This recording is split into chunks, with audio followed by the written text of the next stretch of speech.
গাইছ অলকেশ ব্লগলৈ আপোনালোক আন্তৰিক অভিনন্দন জনাইছোঁ। আজি আমাৰ নমলীয়াকৈ দিয়া আলুৰ খেতি চাওক, এইবিলাক আলু খেতি পিছত দিয়া আলু খেতি এইফালে, আৰু এই পিছফালে ধনিয়া দিছিলোঁ, ধুনীয়াকৈ গাজিছে এইবিলাক।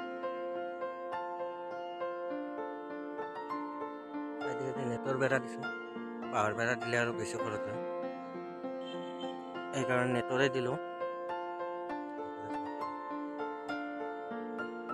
ধুনীয়া ঘৰত কাটি দিব লাগিব, এইবিলাক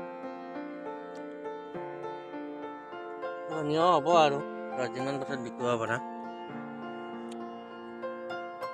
বলক ভিডিঅ'টো আৰম্ভ কৰোঁ। এইফালে কবি খেতি দেখুৱাম আৰু আমাৰ পুৰণা আলু আছে, পুৰণা আলু খেতিখিনিও দেখুৱাম। চাই থাকক ভিডিঅ'টো, ভাল লাগিলে লাইক কৰিব।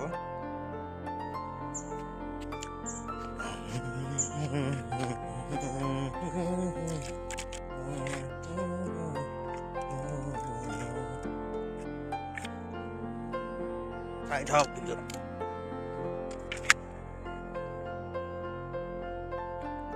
এইফালে বন্ধাকবি দেখুৱাইছিলোঁ যে ডাঙৰ, আৰু এটা চাইডে জেকালৈকে মৰি গ'ল, পানী দিওঁতে বেছি হৈ গৈছে, এইবিলাক মৰি গ'ল জেকালৈকে। ফুলকবি ডাঙৰ হৈছে, এইবিলাক বন্ধাকবি মানে পাতকবি, আৰু ডাঙৰ হৈছে আৰু এইবিলাক চাব পাৰে, লাগিলে আহিব মোৰ তাতে। বন্ধাকবি, ফুলকবি, মূলা যি লাগে চব আছে, কেৰেলাও আছে, ফুলকবি আৰু এইবিলাক মটৰো হৈছে।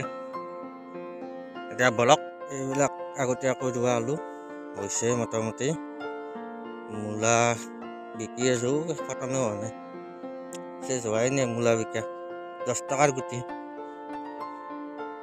এইফালে চাওক আলু হৈছে, তলত গাছ মৰিব ধৰিছে। আলু উঠালে এটা ভিডিঅ' বনাই দেখুৱাম আপোনালোকক কিমানখিনি হয়। এইফালে মটৰ আছে, এইবিলাক মটৰ দেখা পোৱা হোৱা নাই, মটৰো ডাঙৰ হ'ব ধৰিছে।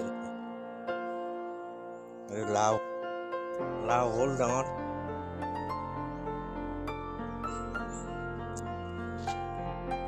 ভাত খাবৰ কাৰণে মূলা আৰু ওলকবি ল'লোঁ,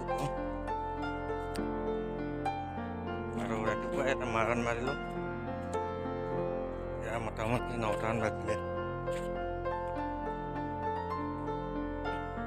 সেইকাৰণে বাই বাই গাইছ, চেনেলটো ছাবস্ক্ৰাইব কৰি ৰাখিব অসমীয়া ল'ৰা হিচাপে, ভিডিঅ'টো লাইক কৰি দিব, আগলৈ যাতে ভাল ভিডিঅ' বনাব পাৰোঁ। মাৰণ চাৰণ মৰা হোৱাই নাই, বাহিৰতে যাব কাৰণে বাহিৰত ব্লগ দেখুৱাম, আৰু ফুৰিব যাম, ফুৰিব গ'লে ভাল ভিডিঅ' বনাম। আজিকালি বাই বাই।